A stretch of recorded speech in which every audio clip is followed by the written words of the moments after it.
Hello and welcome. Now we are in one of my favorite aircrafts. We are here in the EMB110 by Dreamfall Creation, where you get 3 different versions. And we are in version 2. There are a few differences from version 1 and 2. Here in version 2, sadly, some of the features that were in version 1 is not working for some reason, like the adjustment, the rotation of the buttons for adjusting the brightness of displays and such. It does do what it should, but the buttons is not moving as well as for the fuel tanks. The buttons do not flip as they should. I'm not sure what it is, but in version 1 it was working, but in version 2 it is not. So, not sure why. And I have tried to use version 1 to confirm that it isn't a problem due to update or something like that. I would guess isn't the case, as it works in as I still got the release version, luckily, to cross-check. But that is a few things there to point out that is a bit weird. Other than that, as said, it is a favor of mine, this aircraft to fly. Sadly, it isn't the fastest aircraft, and therefore not the aircraft I'm using the most, even though I really like to both hand fly it and all those things, and really like the overall of the aircraft, both interior, exterior, and such. And I really like the feature here that they were some of the first to implement, as far as I remember and know. It was some of the first where you got some visual aspects here by clicking on the exterior to do stuff. Some of the menus that you got here, you also find inside the cockpit up here by this button here in both sides. You got access to the menus here. And now I could set just from the exterior. Then you got some other things you can do. The GPU self-explorer. Yeah, it explains itself, of course. Then they got this smart livery wheel where you can move around and then click, and it would select another livery, so you don't have to go into the menu system. Even though I know you can assign some buttons to do it, but then you, as far as I remember, it just switches. You can't pick the one directly as you want. That is possible this way. Then you got the lighting and interior and all that stuff. It looks really nice. Maybe you can say in some aspects a bit clean and such, but I don't care that much about it, because it is quite okay and looks great, and I really like to fly this in the during the night time. And now I am going to show you why, because the night lighting in the aircraft is just so bright. It really is. Let's take a look up here, and I'm gonna use the flashlight here to try to get it to light up here, and as you can see, it isn't too bright and such. It really looks great, and you still have the ability here to dim as you like. And of course you are getting the light from the exterior right now, so that is you can hide the yoke, but only the yoke. The rest is not hidden, so that is how it is. Okay, gonna look here at the cabin, and it looks great during the evening as well.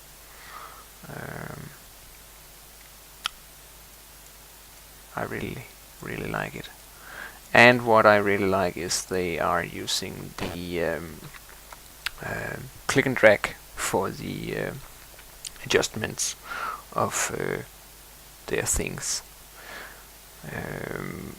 In the beginning I was more tending to the idea of mouse scroll wheel support, but as it is by the default aircraft, it is very slow and such, and in my opinion a bit useless because it is so slow. In real life you can make adjustments quite easily and fast, as that's the other aspect of it, because it has to be efficient as well. As sometimes you have to adjust your QNH, you have to adjust a new heading, you have to do a lot of things, and that's something that in some aspect could be a bit slow in some ways. And that was also why I originally did my Autopilot panel here, because that is making it a lot easier for aircraft that do not have this other ability than the click function or the scroll function or whatever it might be. That was originally why I started this project, because in real life you would know how sensitive some Autopilot buttons actually is. If you watch a lot of videos now, I know I'm compared a bit to airliners and such, but you would know how sensitive those buttons are. They are actually pretty sensitive. And of course they are, because you sometimes have to make big adjustments, and you have to do it fast, as you have a lot of things to take care of. And that's a thing you can say for some aircraft that isn't that efficient, you can say. You can say an Airbus is in the FSX world and in the X-plane world might be some of the best, because they have the ability to switch 1,000 feet at a time. But it shouldn't be a problem for other airliners as such, because they have this function like they have built into FSX and those simulators, where when you are making a huge adjustment, it switches between slow and fast motion. And that's actually what I have implemented here, just that you are doing it by yourself, where you can say, do I need to do a quick adjustment or a slow adjustment by only one, or about 10 for the course and heading, or 1 or 10 knots, or 100 feet or 1,000 feet. So it was a bit of a compromise I did for my project there, and it actually works pretty well by the add-ons and such, and I'm pretty happy about it, because it makes it a bit easier to make the adjustments.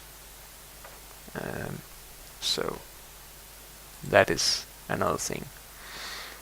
Okay, let's get back to real time here. Okay, and yeah,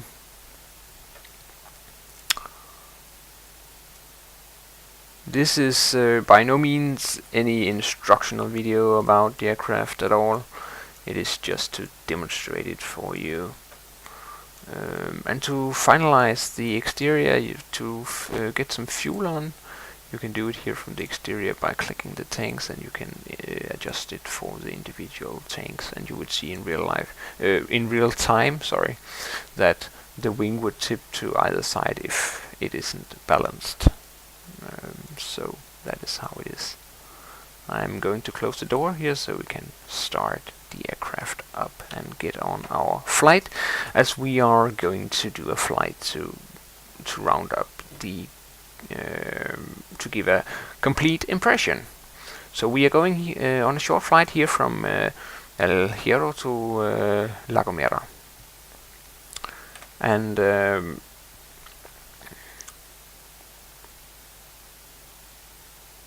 I hope it wouldn't take too long, this video, as it is for demonstrating the aircraft and such in a fairly manner. But as you saw, the flip switches do not move, but those down here does. So not sure why, and the same for the light controls, of course, as I have been mentioning. Okay, let's get this started. If we can. Okay, I guess it is there. Gonna start it up there, and gonna start right hand, and beacon should be remembered to be switched on, and of course the passengers should have their seatbelts fastened. So there we go. Engine number 2 is starting, hopefully.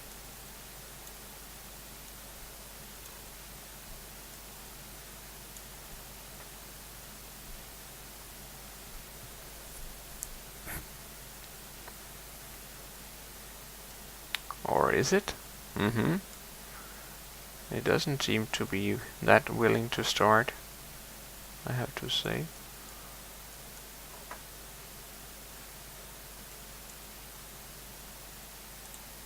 But it has to.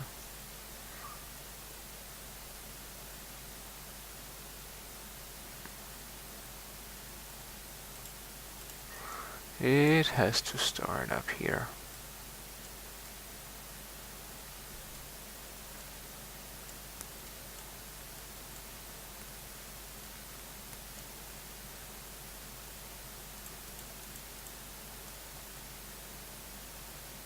There we go.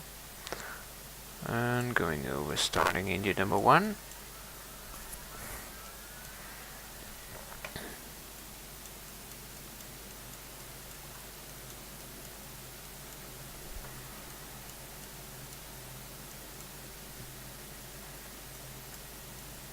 And here it comes. And we are just going to let it start here. Gonna take a look at the windsock, see which direction we should be departing.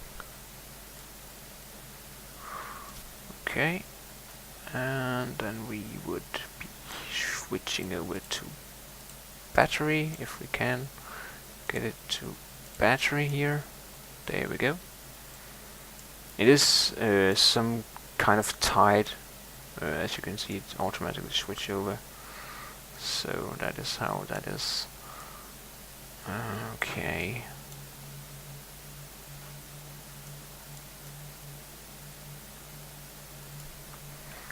Let's start the taxiing here, shall we?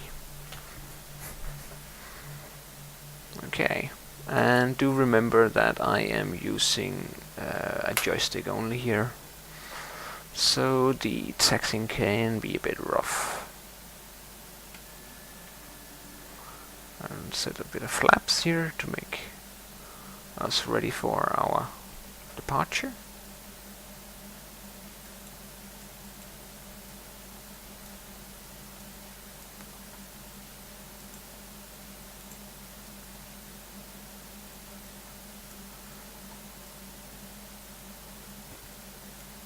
Switch that start off, of course.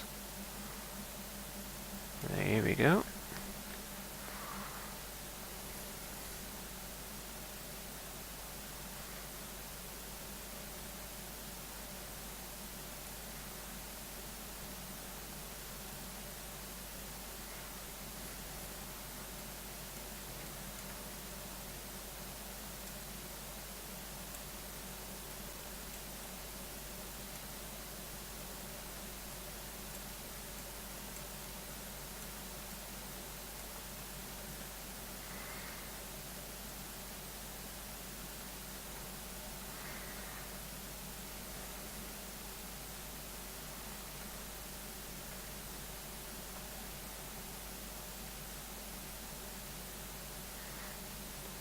And as you can see, my radio panels are working by this aircraft.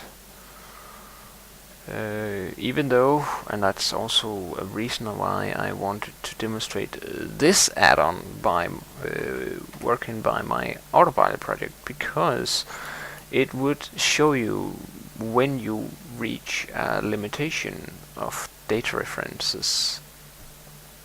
Because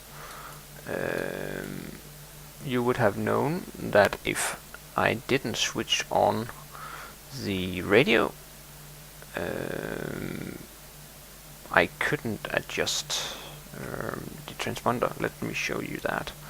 If I go there, I mean is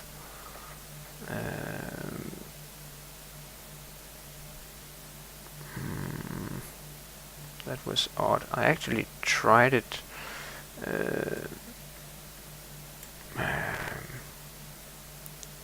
once, and that's basically to demonstrate that it doesn't always work, but for some reason it worked now. I'm not sure why, but nevertheless, keep in mind that sometimes my projects are a bit limited, because I use default data refs, but when developers are using custom data refs, my project can't work by that, of course, because how should it when you are using a code that isn't done the same way as this main simulator is. And I can show you that by the course knob here, because I have been coding so whenever you're moving here, you see it only works up to 360 degrees, as you might expect. However,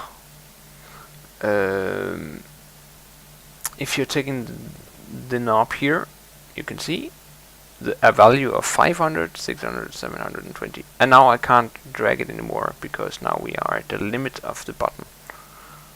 But you can see my project is actually recalculating it, and that's something I was talking about a few times in some of the other videos I have done, that I have implemented a code so it would automatically update when you release the button here, but I'm not a huge fan of doing that. But it was a compromise I did because I really like to fly this aircraft. So a lot of the things I have been implemented is around this aircraft here, because I really like it. Even though I can't do much about the autopilot engagement, as you would see, the flight director does not work. I have to press the button down here, and then you see it is active, because it tells the simulator it is active, but it has a custom code for this button, so it works differently. But the other things works just fine. for my project. It's just a flight director I can't use. Else I can use the other buttons. So there might be a limit, but all there is to it, and I really can't do much about it because it is down to what the developers of the add-ons are doing as custom codes. I can only support the default data refs, else I have to do differently. As you can hear, there is a great sound of the engines.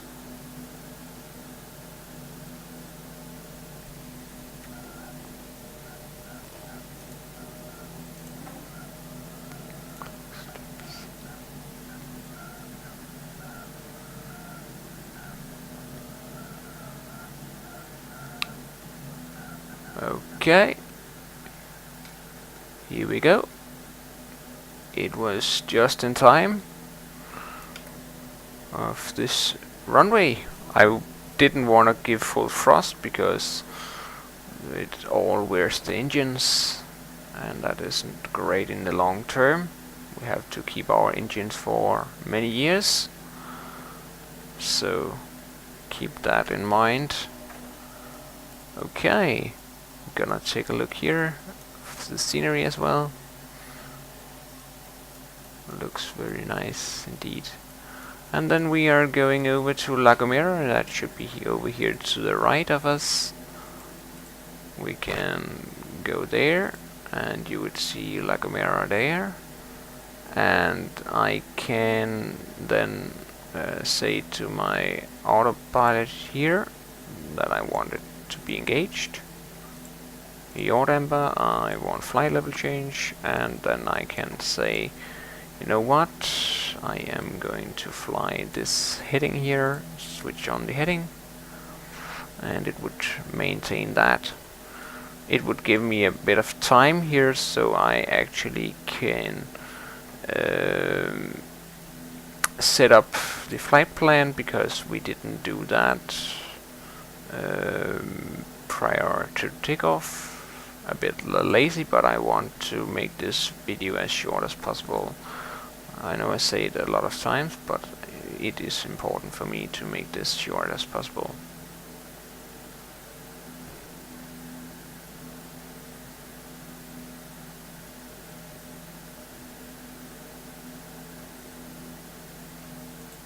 La Gomera, direct, boom, there we go.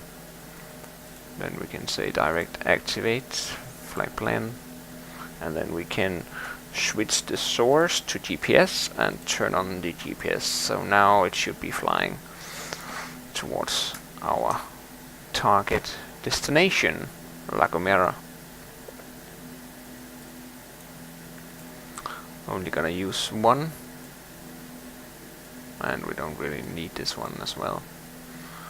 Really try to keep the resources low here.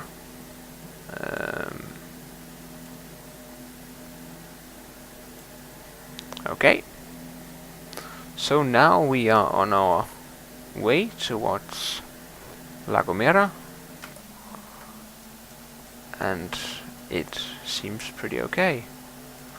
And there you got La Gomera. I really like the free stuff that you can get here around the Canary Islands. It looks so great. It really does.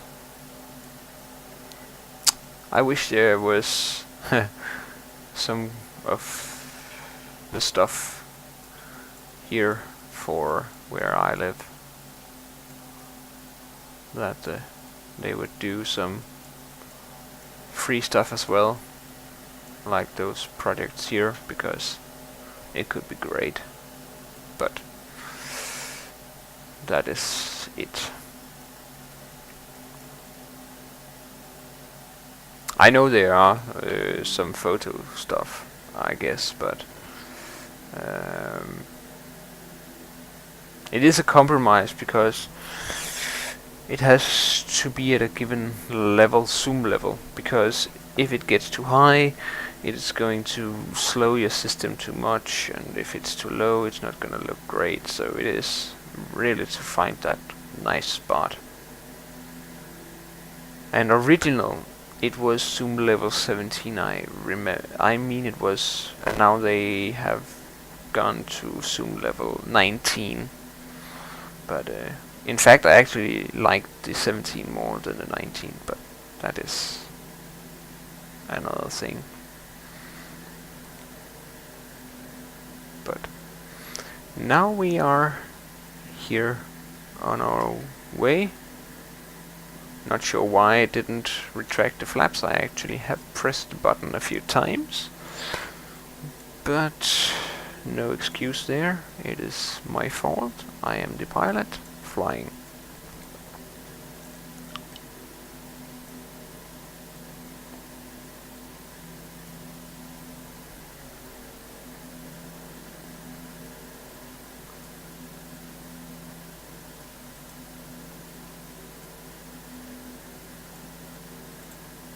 Switch off the panels. And now we got La Gomera ahead, and we are just going up to 6,000 feet maximum. I think that would be best. And there we got La Gomera straight ahead.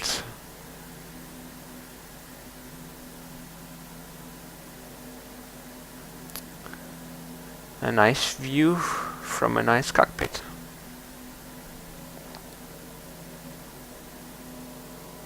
So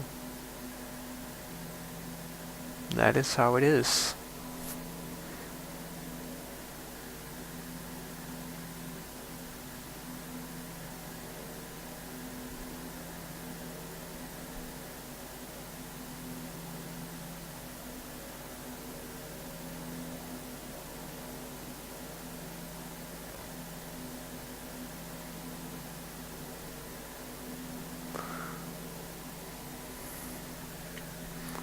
Now we are reaching the 6,000 feet.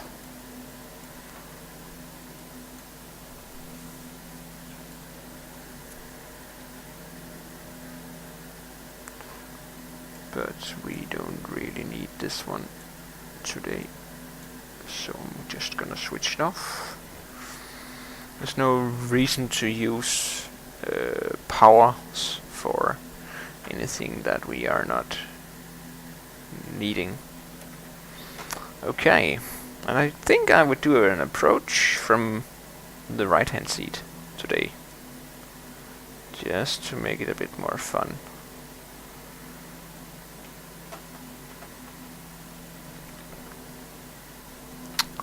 And for the practice.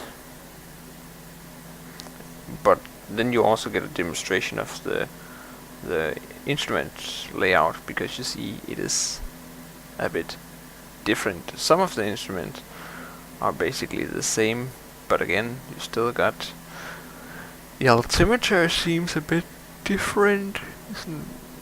Yeah, it is a bit, not much.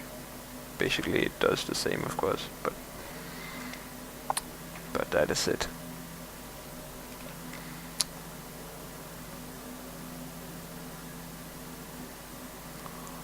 And now we are starting to see Tenerife in a distance behind La Gomera. Over there, got Tenerife. That we were flying to earlier today.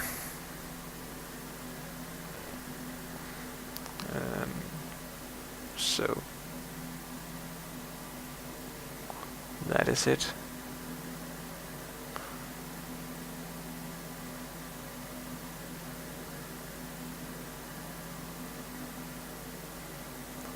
And we got around 5 minutes and 40 seconds to La Gomera Airport at the moment.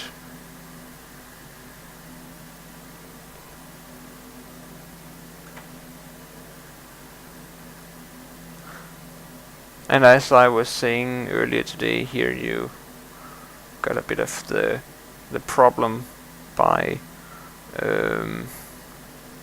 things are not synchronized for the captain and the co-pilot's side. I'm not sure if we actually get an way of switching between the pilots, because you can see the heading bar is not set in the same manner. You can see it is set separately, so that is it. And also a problem when you are not using my project, you can say, because my project I have tried to synchronize them at all time, even though you can say some might like that you can use them individually and such, but well, I had to do a few compromises here and there, so that is basically it. Okay, got La Gomera right there. So we are going to start our descent in a moment. We are flying towards the airport, and we are then landing towards the west, northwest, at least direction, I would guess. Well, it is west. Okay, I'm gonna turn on the heading mode here, because I don't want to fly in over the island. I want to stay out of the way and stay over the water instead. And doing the flight level change, and then I can adjust my throttles accordingly here. I want to stay at 180 knots minimum. 190 would be a bit better. And I can then set a new heading here, so we can fly a bit parallel with the airport. Okay. And then I am setting the QNH.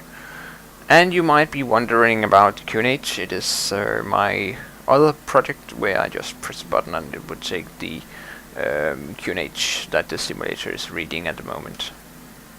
So it might not be accurate, but it is accurate according to the weather that the simulator is having at the moment.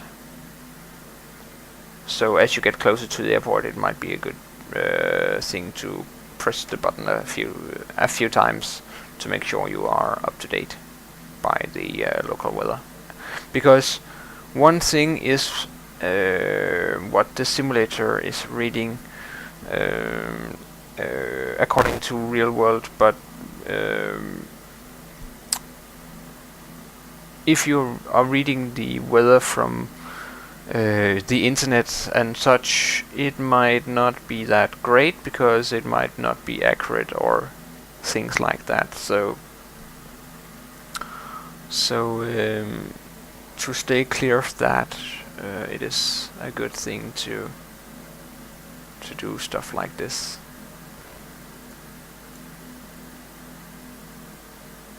Have to find the click spot here.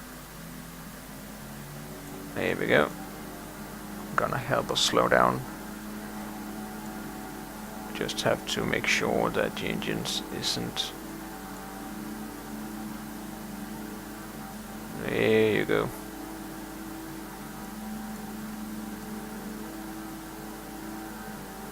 It was a bit rough.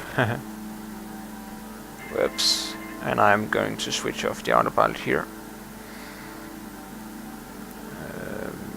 As we got below.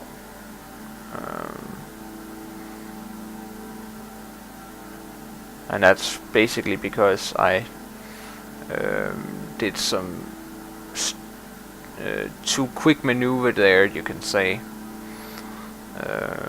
I should have been doing it a bit slower, then it might not have been a problem as it is now. So nothing done incorrectly from the aircraft side or my project, you can say. It was bad airmanship there.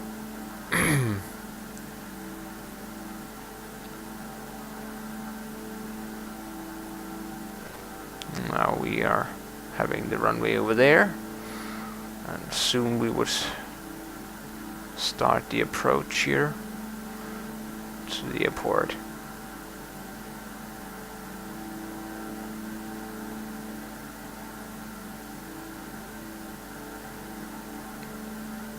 But it really is a nice aircraft. It really is.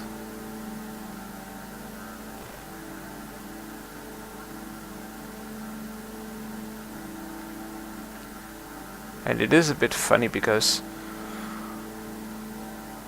both in FSX and in this simulator I actually got a lot of aircraft, and there are just a very few, sadly, where you just say, this is just an aircraft for me, and it just flies after my head. But it is no more different than buying a car. Some cars you can drive it, but you might not feel that you are 100% with it, because then this thing is not in the right position compared to your body, or things like that. It is a bit complex, but it is basically how it is. Because some cars you just feel there isn't enough space for my legs in given areas due to some facts, and others want things to be tight around you, so and that you don't have to reach out too much to reach given parts. So that is it. Okay, we are now getting ready here for the approach, and I would be slowing down and set some flaps and do what is necessary here. But we have to slow down, but don't get too low and not too high. So, and I really can't see at the moment. I could do this and see we are doing fine. Okay, and then I would bring in some flaps.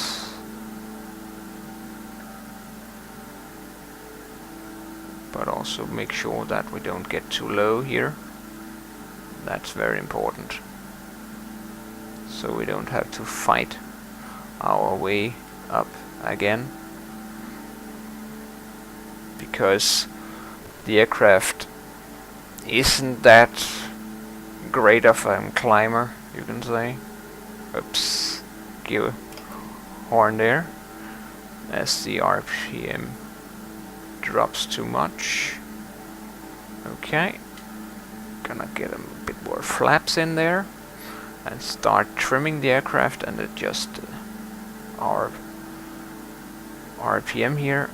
Try to make a nice approach, a bit low, but correcting.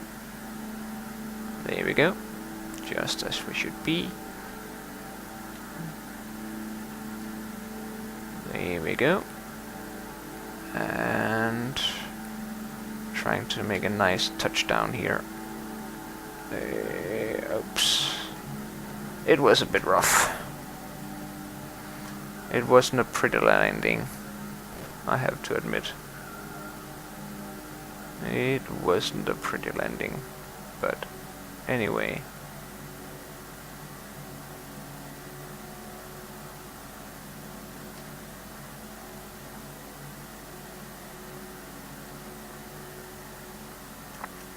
We have arrived. Okay, let's make a turn here. There we go.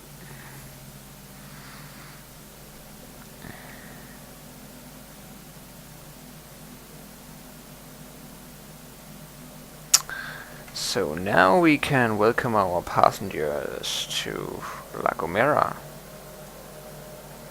and get the RPM down here.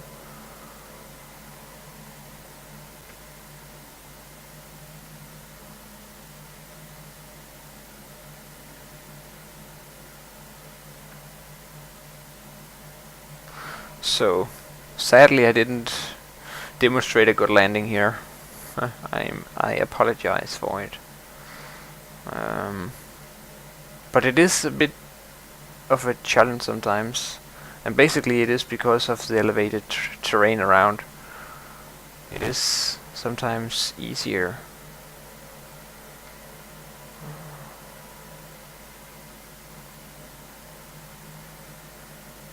But also that you're flying so many aircraft types is not making things easier for you.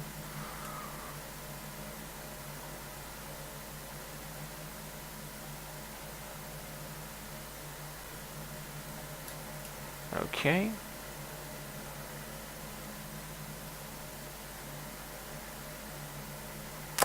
And we got to La Gomera.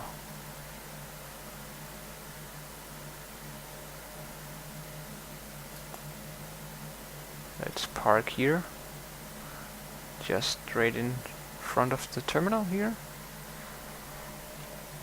and see it from the exterior to taxi to the stand here.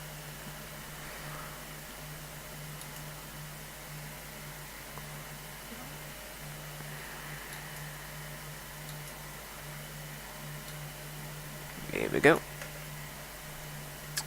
It was spot on. Okay. And we arrived.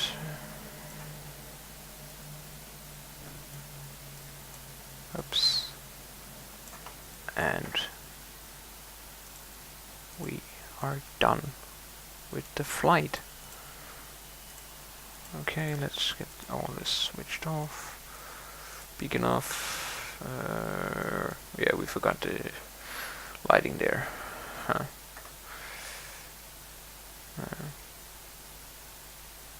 Sorry for that. And that's also why I say this is no instructional video at all.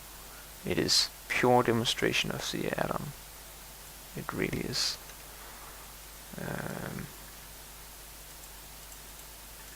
Okay. GPU. And that's a problem I sometimes get.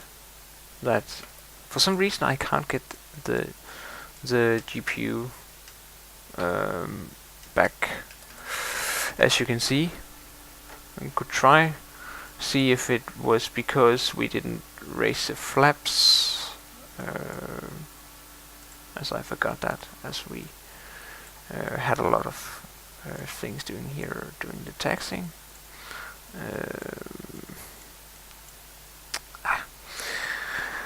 And now I get into perfection mode again. I criticize my own ability here because I forget things, and it is basically because I am so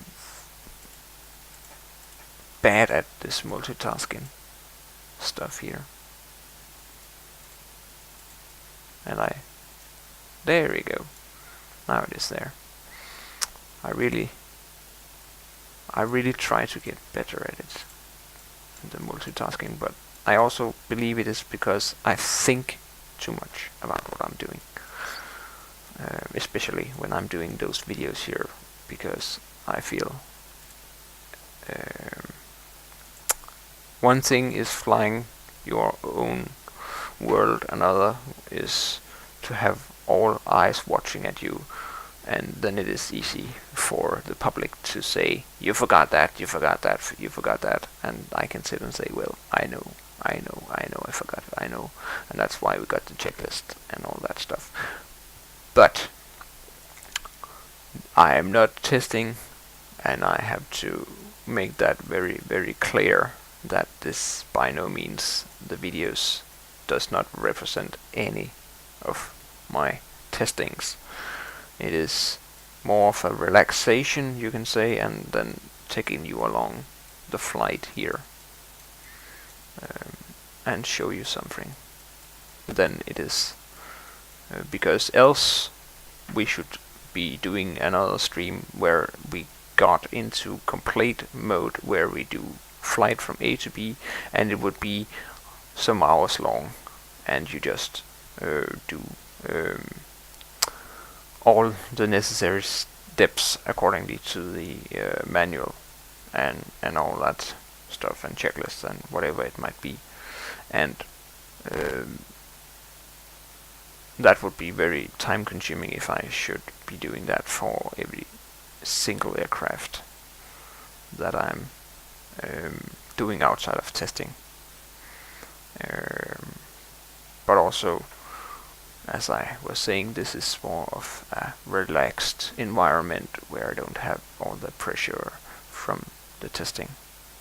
Okay, now the GPU think that it would disappear again. Not sure why. I really don't know why it disappears. Because there is no electricity at the moment. And I can only switch it off. I can't get it to, well, yeah. But anyway, I think I have said enough here. And I can just say that I really, really, really honest like this aircraft. But that is my opinion about it. I just really like it, and I have liked it from day one. One thing I should mention that you did not see in the video, and it is something they are using. It is this GeForce thing, where it would do some head movement. So when you are turning, the view would automatically turn a bit. So if you're turning to the left, it would turn a bit left and right and such, to do some kind of a natural head movement that you might do when you are flying in real life. I do not use it because I have a tendency of getting a bit dizzy when there's going too many things on, and that's also why you can say I'm not using VR or anything like that, because I don't. I think I would feel sick if I start using those things. So that is it. So I apologize, I did not show you that part of the project, but it is there, and you can find other videos of it at the internet. But for me, this is absolutely one of the best aircraft in the fleet that I got. It really is. So, thank you for watching, and bye bye.